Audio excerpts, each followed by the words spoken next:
Thanks for downloading a 3CR podcast. 3CR is an independent community radio station based in Melbourne, Australia. We need your financial support to keep going. Go to www.3cr.org.au for more information and to donate online. Now stay tuned for your 3CR podcast.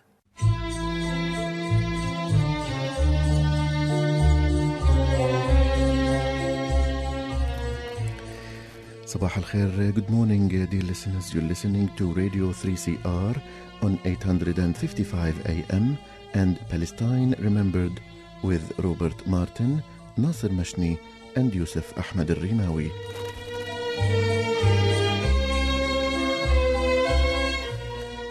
Palestine Remembered is Australia's only English-language radio program that is totally dedicated to Palestine. We'd like to welcome those listening on 855 and those that will join us on podcast at 3cr.org.au.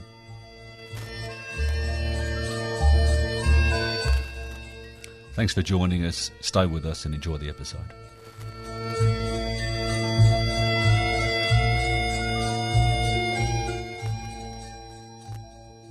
Good morning, gentlemen. Nasser and Robert. Morning. Good morning. Today we have an important interview with Miko Peled. Nasser, tell us about our guest. Yeah, Miko is an Israeli-American activist, author and karate instructor. He's the author of two books, The General Son, Journey of an Israeli in Palestine, and Injustice, the story of the Holy Land Foundation 5. We also have a couple of updates, one from Syria and another one, an important event in Melbourne. So stay with us and we will be back shortly with our interview with Miko Peled. Thanks again for joining us, Miko. It's a real pleasure to have you live from Palestine. Pleasure to be with you, gentlemen. Fantastic. Now, Miko, if we could start off, we were speaking earlier about the nation-state bill that just got passed in the Knesset. Can you tell us your thoughts and on it in the first place? Well, I think the nation-state bill is a very natural progression of the state of Israel. I mean, they didn't need a nation-state bill because the racism was already enshrined, but they wanted to make sure that none of the laws that were in existence already that discriminate against the Palestinian citizens of Israel can be challenged in court. And so Netanyahu decided he wanted this nation-state bill as a basic law, which is a constitutional law. It gives it constitutional status, and so then it can't really be challenged. And so you already had, all the cities and towns built for Jews here all over the countries have been built for Jews and excluded Palestinians. Or any other non, they call them non-Jews, but of course we're talking about Palestinians. And now he wanted this enshrined in a basic law so that none of this could be challenged, because from time to time, Palestinians did try to go into a town or to a city and buy a home and were prevented, and they would go to court. They'd usually lose. I think except for one case where they didn't lose. So now it's enshrined. And also what it does is it makes it clear that this includes, all the laws include Jerusalem, the entire city of Jerusalem, which of course has been occupied by Israel since 1948 illegally in violation of international law and United Nations resolutions, and basically all the towns and cities that Israel built in what used to be the West Bank. So everything from the River Jordan to the Mediterranean is Israel. This law pertains to all the towns and cities everywhere. And in a way, it exhibits a great sense of insecurity by Israel because, Palestinians have been living here much longer than any Israelis, and they don't need a nation-state law. And they don't need a law that says that their language is somehow superior to the other languages. And so I think it exhibits a great deal of insecurity by Israel as well. But they needed this to say, okay, this is all ours. It's only ours. No one else is welcome. And everybody else, all Palestinians who ever tried or thought that they could be part of this, and particularly the citizens of Israel, this is telling them that they have no room here. There's nothing there for them here. Miko, I want to ask you about the form of opposition from inside the Israeli society to this nation bill. Could you please help us understand who opposes this nation bill from the civil society inside Israel. But also, Miko, if you can comment also on the fact that the Druze might have finally woken up to the fact that they're not first-class citizens. Yes, well, you see, this is very interesting. There are several groups here that are not happy about this law. Within the state of Israel, the law didn't pass with a great majority. It was 62 or 66 or something. I can check, but it didn't pass with a great majority. Just the majority that it needed to pass as a basic law. And most of the opposition to this that's coming from within Israeli society, they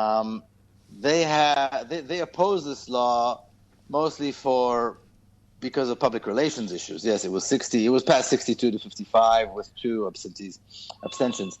They oppose it for cosmetic reasons, for public relations reasons, because it shows Israel in a negative light. The laws that existed and were passed by the Israeli Knesset since the establishment of the State of Israel over the last 7 decades have all been racist laws that have, in fact, made Israel an apartheid state. The citizenship laws, the land laws, particularly the return law that allows Jews from anywhere to come and immigrate, and they're considered returning, as opposed to Palestinians who are prohibited from returning, even though they still have the key to their home in this country. Mm-hmm. The fact that over 95% of the land can only be sold or leased to Jews. This law that says that the entire country belongs to the Jews. All of these have already, and of course, who's a citizen and what are citizen rights for Jews and what are citizen rights for the non-Jews. So it's already been an apartheid state, and there's been very little opposition to any of that. Not to mention the murder of people in Gaza, the executions of Palestinians everywhere, the horrible conditions that Palestinians live in within the boundaries of what they call Israel, or occupied Palestine. So all this was in existence. That didn't really bother them because these laws were passed by both right, left, and center governments. Now this is bothering them, the Israeli society, because for cosmetic reasons, it enshrines the apartheid regime. So nothing's changed. It enshrines the racism. Now, in terms of the minority communities like the Palestinian Druze, in 1948. While the true leadership of the Druze community opposed collaborating, Israel always finds corrupt leaders to collaborate with it. And there was a deal made, and they serve in the military. Although today about half, or more, maybe even more than half, refuse to serve in the military.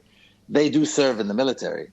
They get nothing, very little for it. In other words, their towns are just as deprived, and their life is just as they live as second-class citizens, pretty much like other Palestinians who are citizens of the state, or non-Jews who are citizens of the state. However, this is a very important point. I want you to elaborate more on it, Miko. Despite the fact that these Druze do serve in the army and die for the country, but they are still viewed as the other when it comes. Of course they are, because this is a racist state. This is a racist state, and so if you're not Jewish, you are the other. And if you are an Arab and you're dark-skinned, then you're not one of us.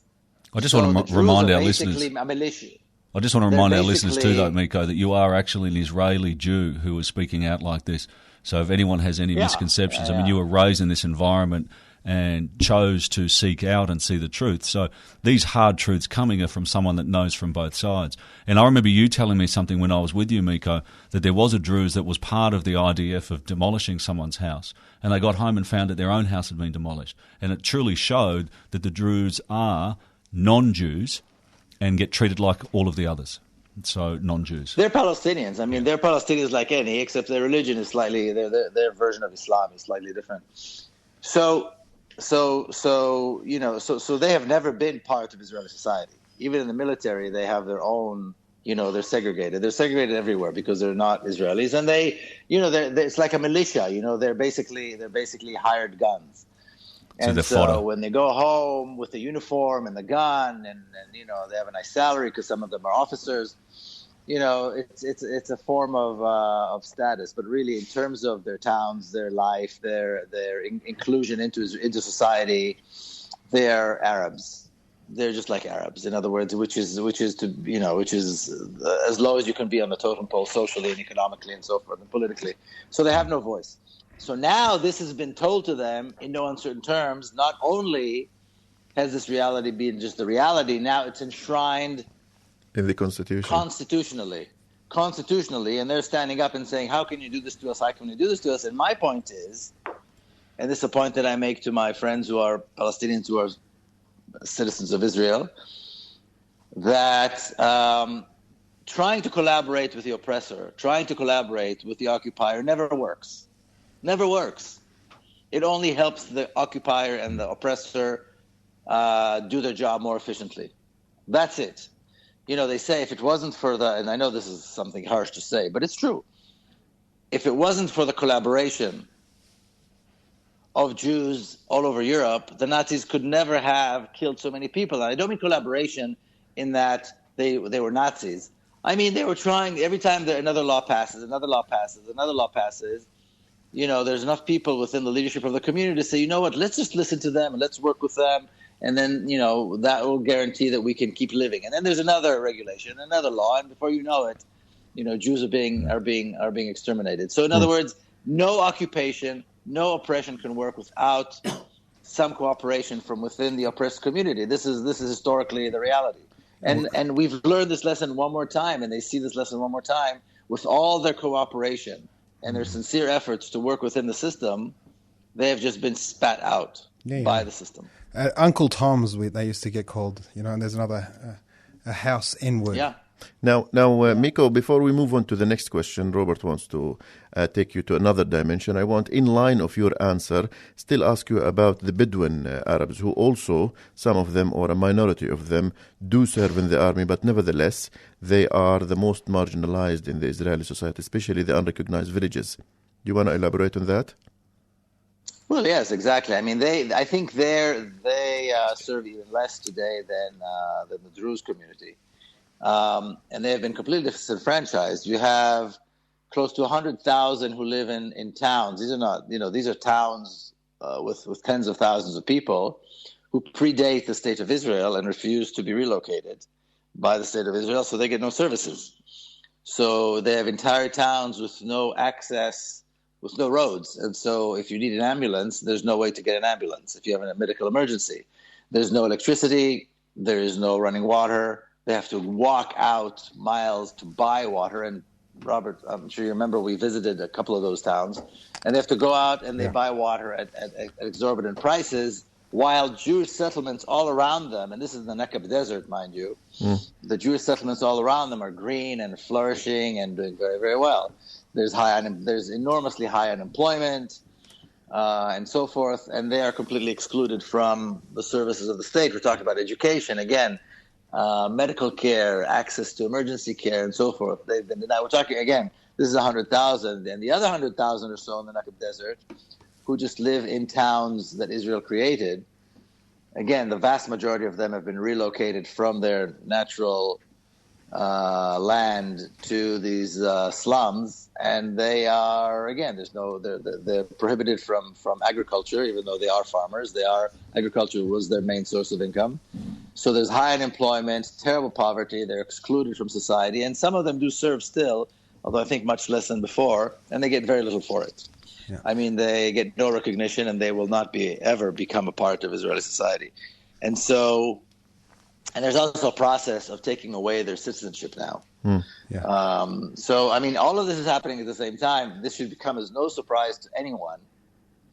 And all the protests, I feel, are going in the wrong direction, because protesting this is not the point. What needs to be done now is to recognize that Palestinians need to reunite as a nation. The Palestinians who live as Israeli citizens, the Palestinians who live in what used to be the West Bank and the Gaza Strip, in the diaspora and the refugee camps. It's time to reunite and demand that the state of Israel be replaced with a democracy with equal rights, and demand equal rights, demand equal access to resources, demand the right of return. This project failed miserably. It is violent, it is racist, and it has to be overturned. And now Palestinians have the capacity and have an opportunity to unite because Israel just told even the ones that are citizens that they're actually not citizens. Excellent. So it's an opportunity to unite and make these new demands, not to protest and expect the state of Israel to change. Yeah.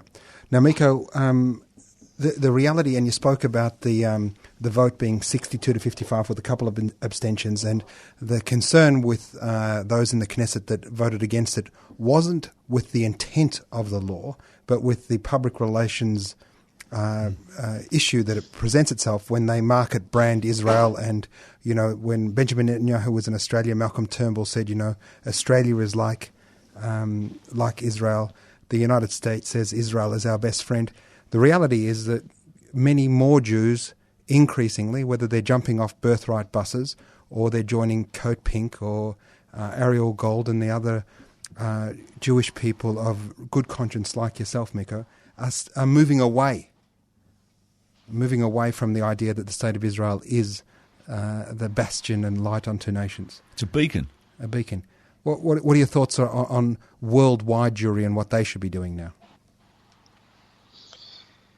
Well, I think Jewish people, just like all people of conscience, are bound by, you know, to follow their conscience and to follow their values. And I think that opposing the State of Israel, if you oppose racism, then opposing the State of Israel is what you should do.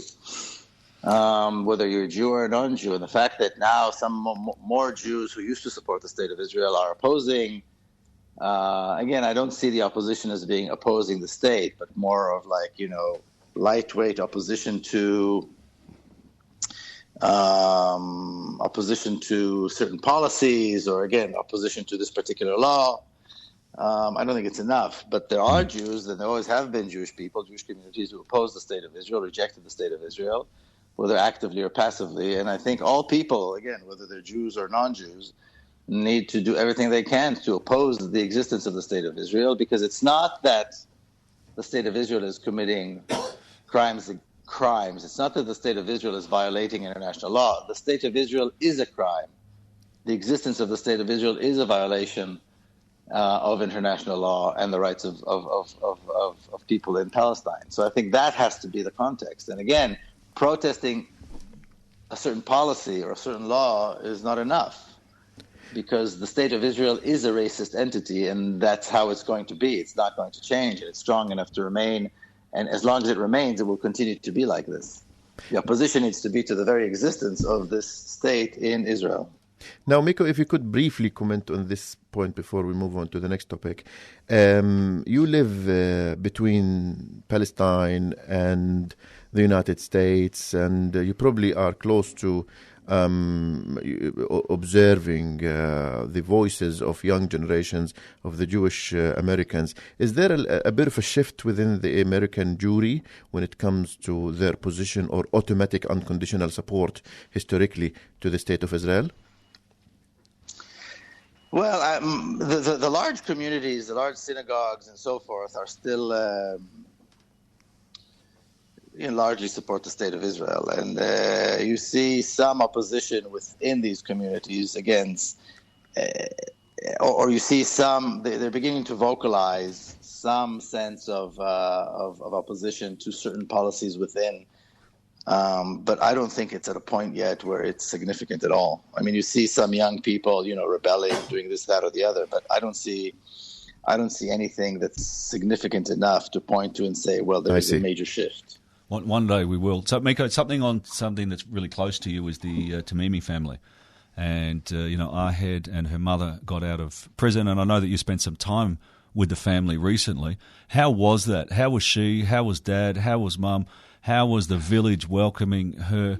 Tell me about, what that felt like.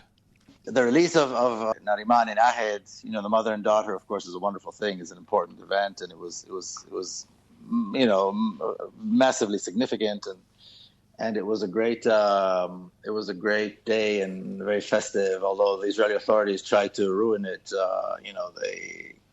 they were supposed to be released at one checkpoint. So we went there, and then they said no, it's going to be a different checkpoint. And they said no, it's going to be that. So everybody was like spread all over the place, and there was confusion. Then they closed the gate to the village, so there was no access to the village after that. So they tried to make the celebration, to ruin the celebration as well. But at the end of the day, they were released, and it was very festive, and there was a lot of media attention and so forth. And Nariman, Ahed's mother, said something wonderful. She said, all Palestinian children are Ahed Tamimi, because there's so many, there are hundreds of Palestinian children still in Israeli jails. And so it's a celebration, but it's also a reminder, as you walk around Nabi Saleh, there's a boy who was released from prison a few months ago after he became blind as a result of medical negligence. Another boy who was shot in the head, and Robert, you may recall, we saw him as well, and now he is... such a small little kid. I'll never forget him. Yeah, and now his head is completely deformed, and and on and on and on and on, and of course all the kids were still in prison. So this is a very difficult reality, and it's hard to celebrate within it, although we need to. And now we need to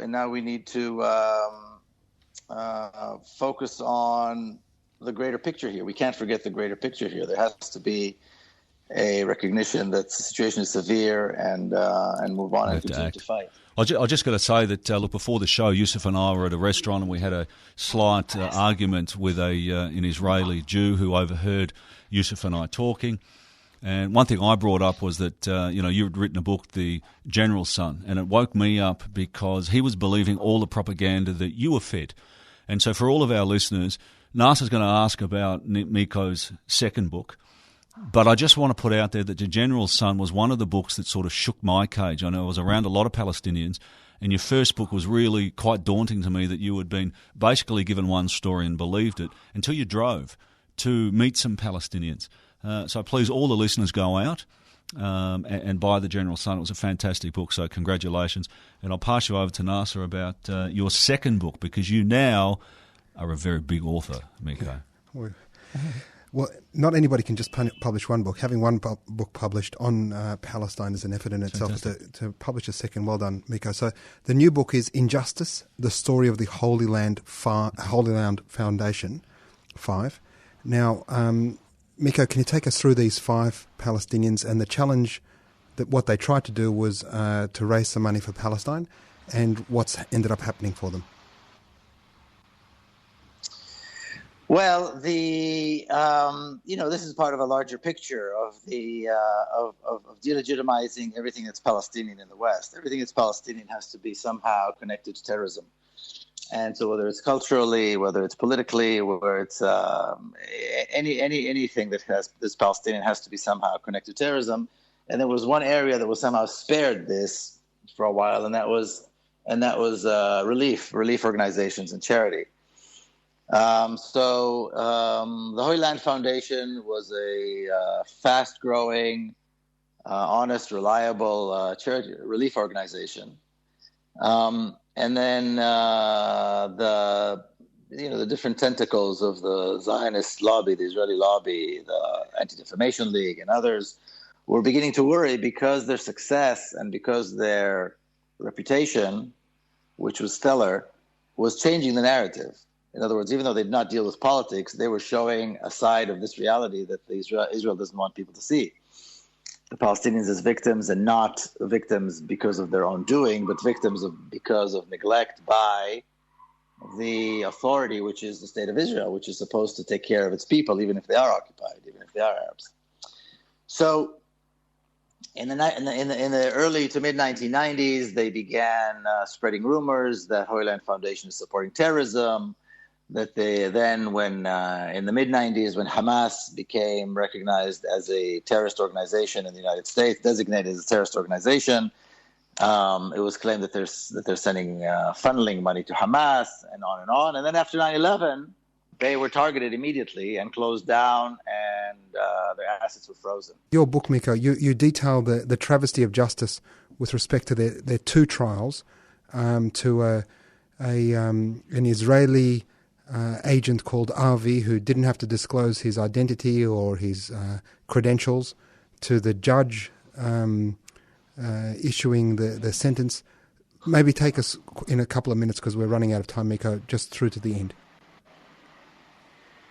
Well, they had two trials. One trial ended as a mistrial because the jury was hung, and the second trial there was a different judge, and the judge allowed a great deal of evidence that had no place in a courtroom.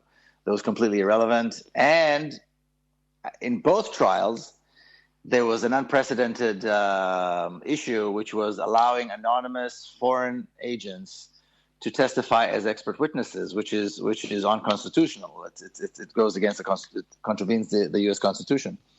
And so, but they were allowed to respond. And even though, and you'll see this in the book in Injustice, because I put some of the transcripts from the trial in there, you will see that the defense attorneys really tear them apart, and they have no proof whatsoever. They can not demonstrate in any way, shape, or form that the money sent by Holy Land Foundation actually went to Hamas. So their claims, even as anonymous experts, were very easily dismissed by the defense attorneys. But you have to remember, this was in the Northern District of Texas. You had the entire weight of the U.S. government against them. And these are 5 Muslim men. Their wives wear hijab, traditional Muslim clothes. They show up in a courtroom and they're already guilty. So they were all found, the second trial, they were all found guilty. 2 got 15 years in federal prison, 1 got 20 years, and 2 got 65 years. The appeals courts denied their appeals. The Supreme Court wouldn't take their case, and Barack Obama would not commute their sentence, even though there was a deal ready for him to sign where he could commute their sentences and deport them, but he wouldn't do it. So we have 5 very good men in federal prison serving hard time for no reason other than the fact that they're Palestinian Muslims. So again, the book is Injustice, the Story of the Holy Land Foundation 5. Miko, thanks so very much for joining us from Palestine. It's been a pleasure, gentlemen. Thank you. Again, that was Miko Peled live from Palestine. I believe, Nasser, you have something to share with us? Yes, indeed. We've got Military Court Watch, Jared Horton and Salwa Duwais, who are coming here from Palestine. They're doing a national tour to talk about Israeli apartheid, but as well as that, the illegal detention of children in Israeli jails, the 99% conviction rate, the taking of children as young as 10 years old in the middle of the night, questioned in a foreign language without representation, without their parents, forced to sign confessions, and jail terms of 6 months to 2 years, exactly what happened to Ahad, but to even younger children. They're doing a national tour. So if you go to apan.org.au, you can find out details nationally if you listen to us around Australia. And those listeners in Melbourne, on the 21st of August, Tuesday the 21st of August, they're delivering their presentation in Melbourne, 21st of August. Remind us of their names. This is Jared Horton and Salwa Duwais. They did a wonderful thing on 60 Minutes, so please, people come. There's not many people, Australian people, that have seen it firsthand and lived it. It's a phenomenal thing for them to come. Jared's actually an Australian barrister that gave up a thriving practice to go defend Palestinian children in Israeli courts. And chose to stay. Yeah. And John Lyons and Jared did a documentary called Stone Cold Justice on the ABC. It was on 4 Corners. So if you Google Stone Cold Justice ABC, Jared Horton and John Lyons, you'll be able to see that documentary. I was speaking to a friend of mine in Jerusalem, Abir Zayed, a Palestinian advocate, and she told me that Palestinian children in Jerusalem as young as 6 years old get arrested sometimes. One of them was arrested for disturbing a Jewish settler because he was playing in his bicycle in the neighborhood. And imagine what the sick system that arrests a 6-year-old boy. Of course, and they detained a 3-year-old in Khalil in Hebron. And Yusuf, you've got an update for us from Yarmouk. A very sad update, Nasser. The residents of Yarmouk and the neighboring areas in South Damascus, that is Yalda, Saham, Al-Hajar Al-Aswad, and Asbane. We're talking about 750 families were forcibly sent to the northern part of Syria after the destruction of Yarmouk camp and the neighboring areas in South Damascus. Now add to the 750 families two more hundreds from the area of Dar'a. So we're talking about nearly 1,000 Palestinian families are stranded in makeshift desert camps, and these people are the grandsons of the people who were driven out of Palestine in 1948. So the Nakba is not a one-off event that happened 70 years ago and ended. This is what it means to be in a living and ongoing Nakba. We will cover this with more details next episode. That's it, Nasser and Robert. We've come to the end of another edition of Palestine Remembered. Next week we'll talk about the issue of Yarmouk families and more. So stay with us, and until we meet, this is Yusuf, Nasser and Robert wishing you the best of time, and salam.